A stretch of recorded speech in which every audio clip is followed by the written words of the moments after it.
Assalamu alaikum, hurmatly ayıldaşlar. Bugün Xudo kalasa Alaytala ayıl hökümetinin şu Moskvadagı el başçılары çoğulup жалпы ел çoğultkan karajatка ушул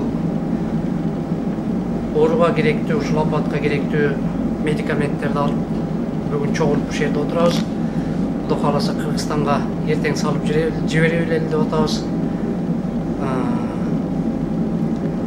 Денсаулығыңыздар бекем болсын, лайым оорубаңыздар.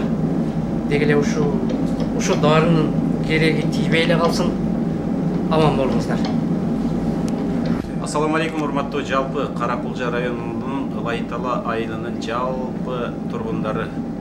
Москва шаарындагы биздин 9 бригадага айтканда Хаманчы уулу, Сарбаргыдан Эшкул уулу, Тайтың жана Андулу, Койсары, Кытай, Сарбардан Мансур уулу, Сай Кытай уулу, жана Сайдан Саты уулу жана Эшей фондулары биригип Москва шаарында ар бир фонду өз эсебинен 30 000 рубльдан акчалай каражат бөлүп берип, жыйынтыгында биздин фондуда 270 000 рубль акча топтолду. Андан сырткары Москва шаарындагы биздин жалпы ылайталалык айымдарыбыз, апаларыбыз, эжелерибиз, карындаштарыбыз өздөрү каражат топтоп, айылга көргөзүлө турган жардамга өздөрүнүн эсебинен 61 100 акча которду. Жана Россиянын ар тарабынан тагы айтканда Лайталалык агабыз Үсөнов Динмухаммед агабыз 5 000 рубль, жана Сатыбалдиев Жанарбек агабыз 5 000 рубль каражат топтоду.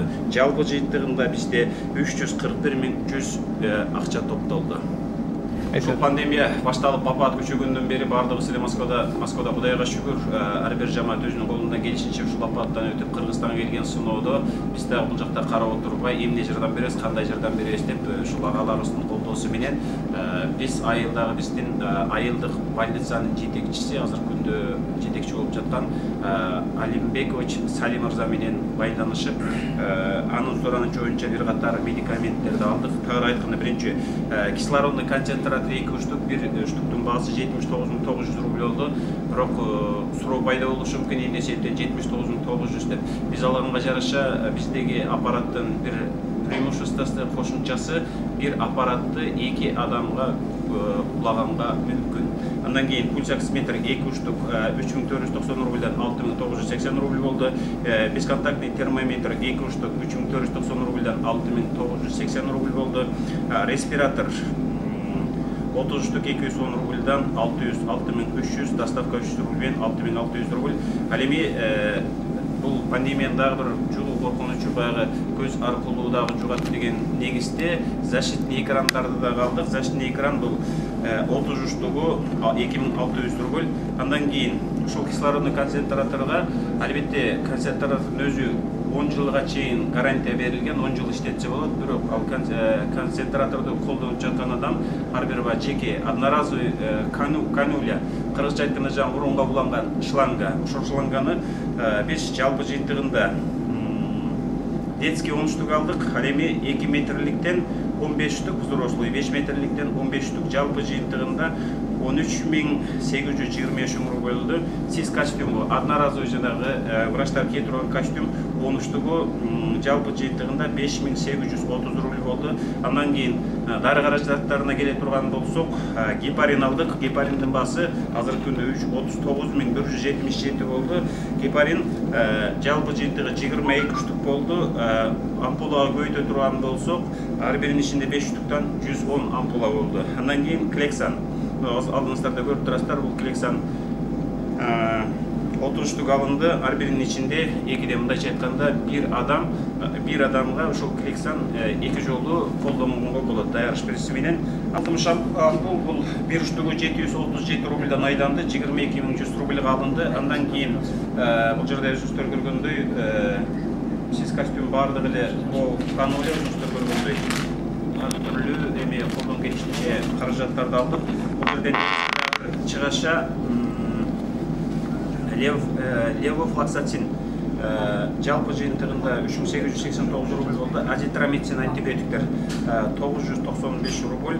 Ал эми биз кислородный концентратор, пульс оксиметр, термометр, бесконтактный термометрлерди буга чейин Кыргызстанга өзүбүздүн мекендеш Ылай талалык агабыз аркылуу Кыргызстанга салдык. Анын чыгашасы 4000 рубль болду.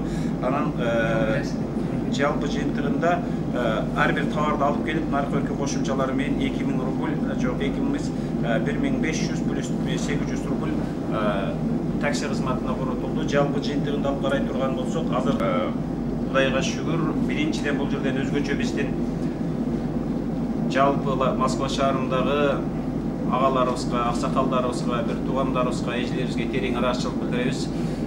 Өрдөктүн өзү чөлдө болсо дагы ою көлдө деп айтылгандай, мекенибизди, элибизди ойлоп, колунан келген жардамын берип, ушундай каражаттарын чогултушту. Анан өзгөчө белгилеп кое турган мезгилибиз бул биздин айымдарыбызга, урматтуу Москва шаарындагы апалар, эжелер, карындаштар, айымдар, сиздерге терең ыраазычылык билдиребиз. Сиздер тараптан болгон 61100 рубль бул биз үчүн өтө чоң колдоо болду.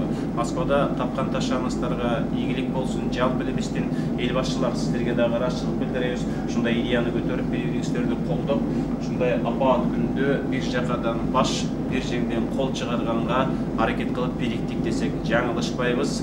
Анан өзгөчө белгилеген жанагы биздин Үсөнов Динмухаммед агабыз менен Сатыбалдиев Жанарбек агабызга да терең ыраазычылык билдиребиз. Ушул апааттан Аллах таалам бардыгыбызды аман эсен чыгарып, алты саныбыз аман, жаныбыз бүтүн эсен бололу. Албетте бул элдин жүгүн моюнга алышы өтө эле оор. Анткени азыр эки адам бириккен жерде пикир табыш кыйын болуп жаткандан кийин ушунча 9 бригада биригип ушул жерде ушунча акча топтоп каражат болгону менен ар кандай суроолор болуш үчүн бул жерде түшүнүктүүрөөк кылып коюп айтыш үчүн бул жерде азыркы күндө кармалып турган 65355'ti эмне себептен алып калдык. Себеби ушул партияны жөнөтөлү дагы эртеңден Сали мырза менен сүйлөшүп кандай мисалга көрүнбөгөн тоонун аркасында эмне бар, эмне жок экени баардыгыбызга белгисиз болгондой эле бул коронавирус оорусу баардыгыбызга күтүүбүздөн келген, бул Алланын бир сыноосу болду. Андыктан ушул акчаны кармап туруп, ближайший бир 3-4 күндүн ичинде Сали мырза менен сүйлөшүп туруп, ошол акчаны керектүү гана, мисалга азыр бул жерден биз ар кандай керектүү деп алганы менен булардын ичинен мисалга биздин оюбуз боюнча гепарин жана клексан, анан антибиотиктерге гана жумшасакпы деген ой турат. Азыркы күндө барыңыздарга түшүнүктүү болсун. Биз айылдагы врачтар менен сүйлөшүп, алар менен кеңешип туруп, самый крайний нужный болуп жаткан гана медикаменттерди алып салалы деп чечтик.